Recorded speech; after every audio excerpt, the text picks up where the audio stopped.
Hello and welcome to a review of a map called Ultimate Micro Melee by High Workshop member and creator Legal_Ease. Upon starting the game, you are taken into the race selection menu. There are 11 races you can choose from. Some of them are known from the Warcraft free universe, such as the Human, Undead, Night Elves, and let's say Naga and Blood Elves. The others are existent in a very small way, such as the Pandaren, from which you can only get a hero in the tavern, or let's say Dwarfs, which are only existent as the Dwarven Riflemen and the Dwarven Alliance units, and some of them are only creeps, let's say Ogres, Goblins, and what do I know, Trolls. They become playable races in this map, and they are quite interesting, may I say. Before continuing to show every one of the races and what they have to offer, there are several things that you should know, because I don't want to answer them later. So the first thing is, you have only 4 buildings that you can build. The first one is your main building, the next one are the supply buildings, the third one are the barracks, and the fourth one are defensive structures, let's say towers. So let me go ahead and explain. So your main building can train heroes, but the heroes are trained instantly, so when you have enough resources you can just click the button and the hero will be alive just when you click the button. Other than that, your main building can do most of the important upgrades, such as the damage and armor of your units, and the racial bonuses, such as the call to arms for humans. Next up is the supply building. The supply building has, for some races, some of the additional upgrades, such as for the humans, the lumber harvesting, and your supply buildings also work like tiny shops which have the basic items that you can use in a that you can use in a fight. So every supply building sells Shimmer Glazed Roast, which is basically a heal item for your hero when it gets aimed down by your opponent, or when your opponent is trying to take down your hero and doesn't care about your army. You can buy a bunch of those and heal up in a matter of seconds. Next up is Scroll of Regeneration. It's a non-combat consumable and it heals all units around the hero, including the hero when used. And the final one, and the most important one, is you can buy Scrolls of Town Portal at your supply building. So the next building, the third one, is Barracks.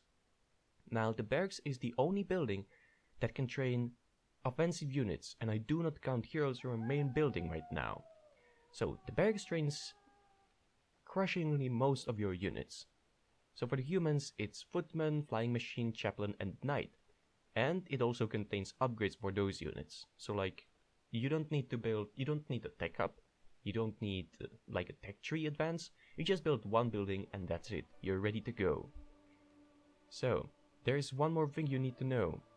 The caster types and the advanced unit types are not available until you research the research that would usually only make them better. So let's say I want to train a chaplain. It requires priest adept training, so I need to research that in order to be able to train the chaplain. And in order to get some knights, I need to have the animal war training. So there is some kind of a tech tree advance, but it's not that big. It's not as big as it is in the usual Warcraft, right? And the last thing, and the least thing, I think, are the towers. Now the towers differ in cost. For some races they are very pricey, for some races they are super cheap. And the towers, you can build only 2 of them. So keep that in mind. Keep in mind how you position your defenses, because they can be crucial. Other than that, I forgot one thing to mention. There are several shops around the map, and they sell several good items. Not necessarily must have, but they are useful. You can, for example, buy some orbs that can be used on your hero to slow down the opposing hero, catch it down, kill it, etc, etc. Oh, and don't even consider the tavern. It doesn't do anything, it's there just for cosmetics. And the most important thing why this map is called Ultimate Micro Melee, other than having a little teching, you are limited to 30 food. No matter how you try to alter it, 30 food is the maximum. So manage your units well. Once you lose them, you need to train them back quickly, else you lose the fight, right? So that's it. Before I continue, let me continue to show off the races. Now the first race that I want to show you are the Ogres. Yes, they are a playable race as you saw. Now they have quite a few custom textures, and I think they fit. I'm not saying they don't, I'm not saying they fit quite perfectly, but the textures fit. The race, I mean. So, the only two heroes you can get, some races can get 3 heroes, the only 2 heroes you can get are the Ogre War Chief and the Beastmaster. Now the Ogre War Chief is more of the army hero type, because he has AoE skills and aura, and someone just died. And the other hero you can get is the Beastmaster, and he is the hero aimer and the anti-army hero with the Stampede. Now, I will I will just say what the skills do. So the Ogre War Chief has a Shockwave, Slam, Endurance Aura and Earthquake, and the Beastmaster has Summon Bear, Air Impact, Storm Axe, Stampede, and Attribute Bonus. Now the only interesting skill, or the only really unique one, is the Air Impact. You can just get your hero out of the way. There he goes. And the only 3 unit types that you can get as the Ogres are the Ogre Magi, which is a very good mage and a frontline unit with medium attack and low armor, but what makes it good is the heal and Bloodlust, which is shamefully not working even though I researched it. And the Ogre Mauler, which is the real frontline unit. It has somewhat medium damage, medium armor, but high health pool. And the Ogres have only ranged flying unit, which is Harpy Windwitch. I mean, like, they have only ranged unit for their race, and it's flying. The Harpy Windwitch has medium damage, no armor at all, and fairy fire. And it is quite an effective army unit. Now, you may think that Ogres are quite weak. Yeah, just like medium damage, high health. What about that? It dies to nukers. Well, no, it doesn't. This is where it all comes into play. You see, most of the Ogre units can benefit from research called Pulverize, which gives all Ogre units, excluding the hero, all Ogre units 25% chance to deal 60 damage. And that is a lot. Some races have units that have only 200 health. So the Ogres can literally stomp the enemy into the ground. And beware the workers, yes, they benefit from the research as well. So if you find that you have too many workers, you don't need to suicide them anymore.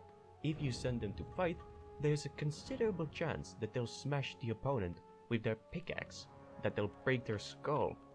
Also, the Ogre main building, aside from the Pulverize, has spike barricades and glyph of fortification upgrades. The pig farm of Ogres is another defense element, and it is quite strong. It summons 3, or not as the tooltip says, 2 cool boars. They are weak, but if you build enough farms, and yes, you have a limit on food, but not on how many farms you can build, you can basically spam the defense line regardless, and they have quite high health time, so you can use them to attack the opponent. And here comes the defense tower. It has super high damage and 500 health. You do not want to attack Ogres if they have 2 of those towers around their base. You'll just get smacked to pieces. So you better bring siege units or just get those towers down quickly, because if you compare damage of those towers to units, the units deal little damage. So the real threat when attacking Ogres are their defenses. Now the only weakness that I can come to are magical attacks, because all Ogre units have either no armor or heavy armor, not counting in the heroes. Now, off to the next one. The next race that I want to show off are the Goblins. Yes, both the mechanical and the living ones. The basic unit of Goblins, or the basic worker, is the Goblin Worker. And it has also... ah yeah, someone died again. Not only it's a defensive unit, not only it's a worker, it's also a defensive unit because it has the Kaboom, which basically makes it a suicide unit. So once again, just like the Ogres, if you have too many workers, goodbye. You can use your workers to deal some damage to the enemy. The next unit is the Goblin Sapper. It has considerable range and deals some damage, but the main thing is both the TNT keg and the Kaboom. The Kaboom deals 250 damage, which can be devastating against some races, and the Kaboom deals only 100. but there is no limit on how many barrels you can place. So, be my guest to blow up the whole map if you happen to have enough time to mine it all. The next unit, and that's probably the most tough frontline one, is the Goblin Shredder. Not only it can target, well, not only it can chop down trees and harvest wood, it can also repair anything that's mechanical and is hurt. And it also has considerable damage, quite high, higher than the Ogres, and medium armor. Next up is the Goblin Zeppelin. It is a flying transport that also has damage and is quite good against flyers, because Goblin Zeppelin can, without any problems, defeat the Wind Harpy that the Ogres have. Now, there is a little thing to note. Whenever the Goblin transport picks up a unit that is hurt, a little healing beacon spawns under it and heals all units in a small AoE, just as you can see. That is quite powerful, but not powerful enough because the healing beacon disappears shortly after you load the unit, and you cannot have multiple beacons. So let's say I want 2 beacons. Hey, here one, and here one. But they will disappear after a short while, and they will disappear very quickly, and your enemy can use that knowledge to basically drive you away from those beacons to make sure you won't heal on the front line. So the next up are the heroes. So goblins have high damage heroes, at least the alchemist has high damage, 0 armor, which surprises me, and a classical skill set. Let's say healing spray, chemical rage, acid bomb, and transmute. The Tinker is the real thing. He has 5 armor, which makes him really good in terms of survivability, and he is an anti-army hero. Say, he has pretty much custom skills other than the Robo-Goblin. The first one is long-range missile. It has infinite range all over the map. It can be used to snipe your opponent's hero, because if your opponent has hero at 50 health, let's say, and is keeping the hero in the backline and is killing some creeps, oh hey, did someone say explosions? And you can just snipe their hero down. The next one is airstrike, and that is the real anti-army thing. Calls in an air transport that drops bombs in an area. Strangely enough, it doesn't have any cooldowns, so you can place multiple airstrikes, just like Goodbye Army. That might require a bit of cooldown, but other than that, it is interesting. And the third one is anti-units. So Tinker gets a chance to reflect any damage that melee units deal to him. And last is the Robo-Goblin. Now, the goblins have even more powerful defenses because their cannon towers are just as strong as their ogres towers, but they have 100 more health. And also their farms, or let's say supply buildings, so landmines, which are very good at defending. And also, guess what? They can shoot without anything inside of them. They can shoot really slowly, but they can. So, the goblins are even tougher to defeat when defending, but they are quite weak in the fights. That's what I think, right? So like, you can prepare for your enemy if you are a goblin by placing down several TNT kegs. And when the enemy decides to attack, you can just burn him down with the cannon towers, almost infinite airstrikes, and the suicide squads, or the so-called goblin zappers. Kaboom. Right, well, there are also some upgrades for the units, yes, but those are minor ones. And I almost forgot to say that there is certain synergy with the Tinker's airstrike and the long-range missile. You see, it is very hard to sneak up on the goblins, because guess what? They can reveal the map anywhere without a cooldown. Only thing they need is gold, right? They even have the glyph of ultravision to make sure they will see the enemy first before the enemy sees them. And then they have fortification, which makes, yes, I have the cheats on to show off the races, which makes the cannon towers even more annoying.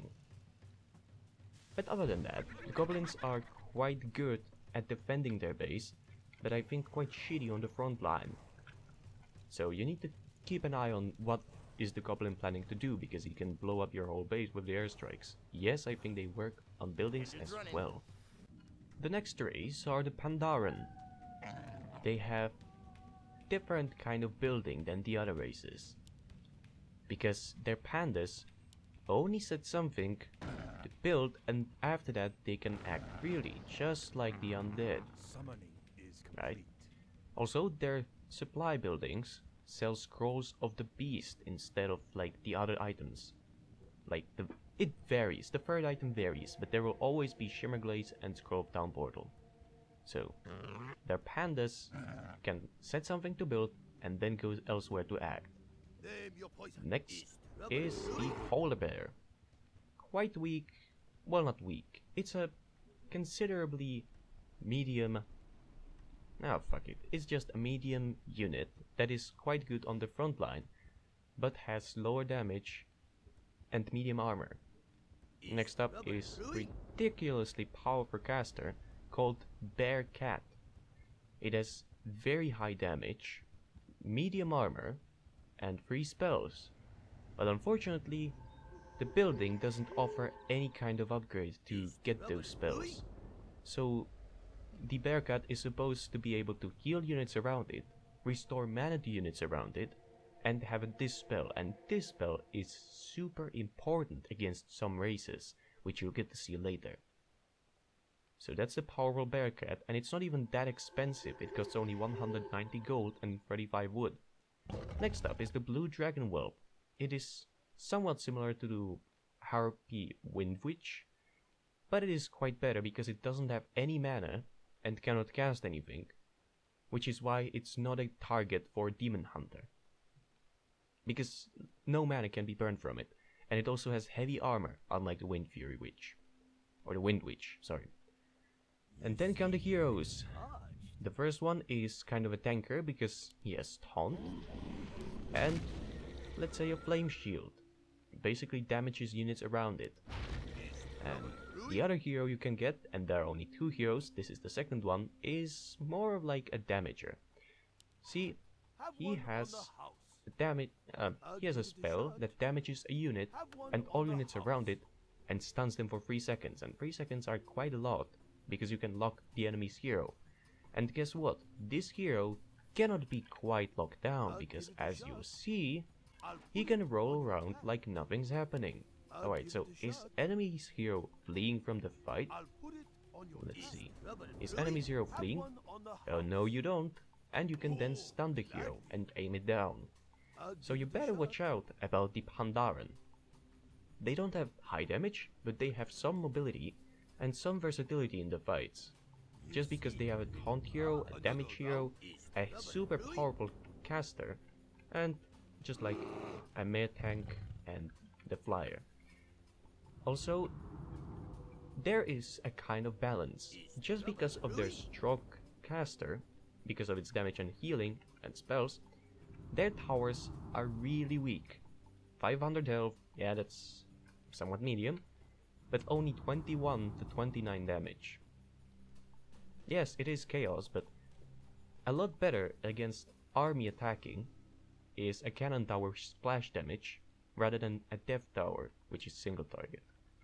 So if you attack Pandaren, you're basically free to destroy their base. If they have units at the base, then they become a problem. And if they attack you, you are in big trouble. Alright, let me just check. Ultimate is Breath of Fire, and the other is Hurl Boulder, which is like a weak ultimate, but never mind. After the next one I go.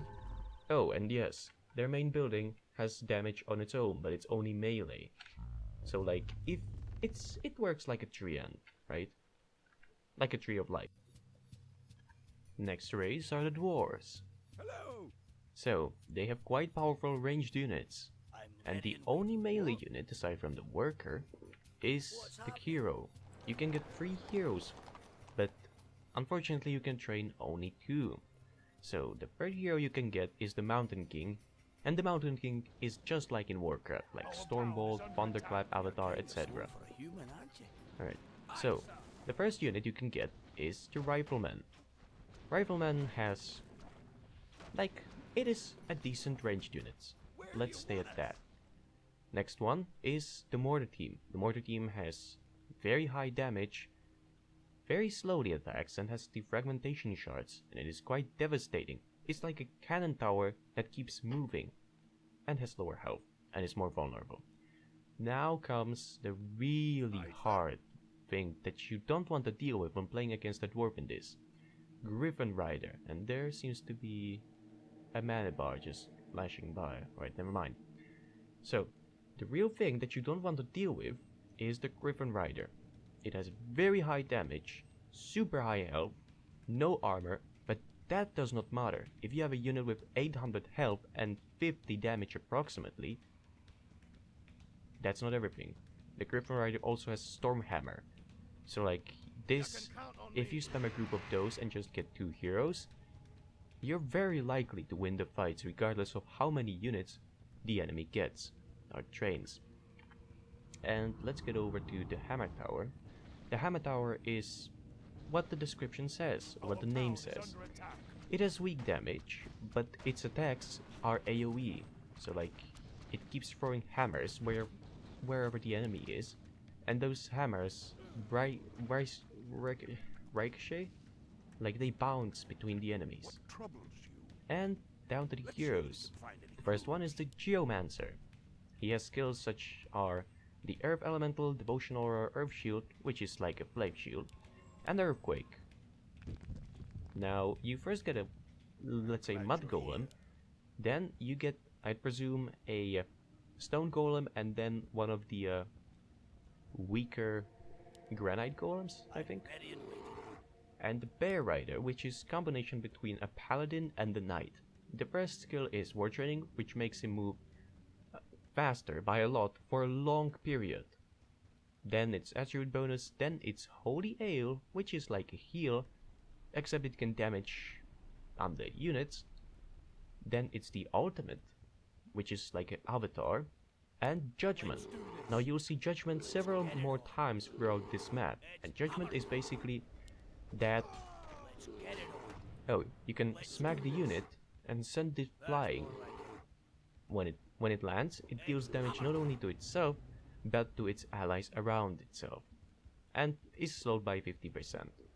This skill is quite good, because you can bounce the enemy's hero in the middle of your units. Now, those are not too many units, but imagine that I was playing some swarmy race. Let's say, I don't know, Goblins? And I take a group of my suicide workers, place them somehow like this, and then I manage to bounce the enemy hero into middle of those goblins, and I can detonate them on the hero, and he's done for. Now that applies to goblins, I know, but if you just get a group of Griffin Riders, you can do pretty much the same. Bounce the enemy's hero back, and then just aim it down with 50 damage flyers. Pretty good, right? Other than that, there are several more upgrades. For example, the increase of rifleman attack, flares onto the mortar teams, and you can buy, again, a different item, a Moral Strength. But also, there is one research that is super important, and it's super important for your economy because it increases the gold that your workers get by 5 from the gold mine. Let me just speed it up a bit. Oh, shit. I can't even write the cheat properly. How bad do I have to be? Right. And the tooltip is lying. Yeah, it increases by 2. Then I guess it increases by 2 again. Yep. Well, you spend 400 gold to get 14 gold per way of the miner to the mine. This speeds up your economy a lot. So, if you want to face off against the dwarves, you only have to fear their flyers and their strong and quick economy. Other than that, I think they shouldn't be too hard to defeat, because their defensive tower is not too strong. The Griffin Riders are the thing you should fear. The next race that I want to show off are the Naga. The Naga have no use for their workers, so if you have too many of them, you can just kill them. They have 4 building types again, and their main barracks is spawning grounds. So, the unit types you can get are Murgle Bloodkill, which is the cheapest unit you can get for the Naga. The unit is ranged, has piercing damage, and is also a healer. Now the tricky thing is, if you want to attack with a group of those Bloodkills, you first need to disable the heal, because else they will keep healing themselves and won't deal damage to your opponents unless you order them to. Like if you order an attack move, if the unit gets damaged, it'll start healing. See? And won't attack the enemy back unless you order it. So, that's the Bloodkill. Next up you can get is the Snapdragon. It has moderate damage, no armor, but the thing that makes it so annoying is the slow poison. It decreases movement of something by 50%, so if you want to aim down a hero, this is the right unit to get. Get a group of those Snapdragons and the enemy's hero is not going anywhere.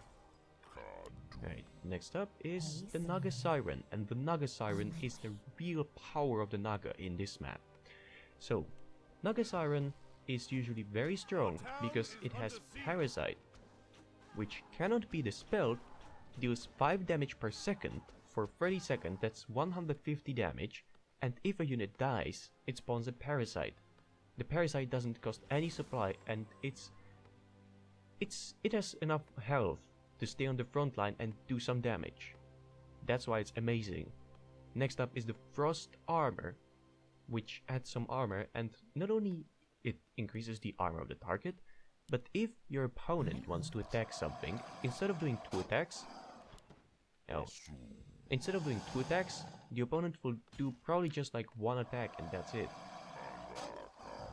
And the third one, which makes Siren incredibly powerful on this map, Cyclone. If you play against a race that doesn't have dispels, or if the enemy didn't get a unit with a dispel, and only goes for like expensive units, let's take the Ogre as an example, if the Ogre goes for Ogre Magi or the Ogre Maulers, if you seem to be losing the fights, you can just Cyclone one of those super big units and just like win the fight, because your opponent spent 4 supply for nothing, because like for 20 seconds that unit is utterly useless and you can keep killing other units while casting Frost Armor and Parasite around. The Naga Siren is super powerful in my opinion. And next up, a shitty counter, but it is somewhat of a counter to the Griffin Riders, the Coatl.